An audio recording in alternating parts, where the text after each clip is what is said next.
Bonjour, je suis Guy Oriot, vous êtes sur le siège social de l'ARL Champverneux. Nous gérons plusieurs sites d'élevage porcin, à savoir Bouloire où il y a le naissage et le siège social ici où il y a une partie de l'engraissement. Et la partie de Savigny-sur-Bray qui est aujourd'hui détenue par Stéphane Perdreau, dans lequel on a une très bonne collaboration. Nous avons été à rechercher des éléments hyper positifs dans la conduite des élevages, tout le confort des animaux, le confort de l'éleveur aussi. J'ai aussi beaucoup travaillé pour le confort sanitaire des animaux. L'environnement est très important parce que l'œil de l'éleveur doit être positif à partir du moment où on rentre dans l'élevage. En termes d'alimentation, on a recherché aussi à obtenir un lien important avec des céréales locales. L'outil de transformation qui se situe à Vendôme est un facteur aussi très intéressant pour limiter donc les transports. Tout est réuni pour valoriser ce produit. Bonjour, Didier Richard. Je représente la troisième génération des Aliments Richard. En effet, mon grand-père a créé l'entreprise en 1959. Depuis toujours, notre métier consiste à valoriser les céréales locales au travers les aliments pour nourrir les animaux. Vous voyez derrière moi l'outil de fabrication qui permet d'une part de stocker les matières premières, de les doser au travers de recettes différentes selon les animaux. Les circuits courts sont aujourd'hui d'actualité.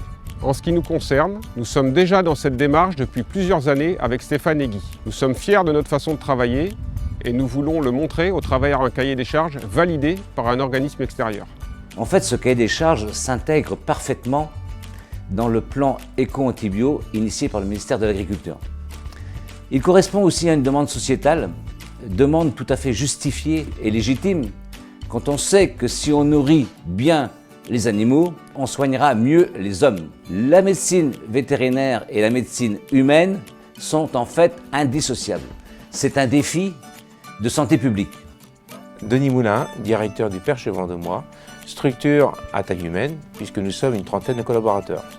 Nous sommes un atelier multi-espèces, nous privilégions la proximité, c'est pourquoi nous avons créé une filière, Stéphane et Guy. La création de ce partenariat a pour but de proposer aux consommateurs un produit de qualité, évidemment, authentique de par son parcours et issu de la filière locale.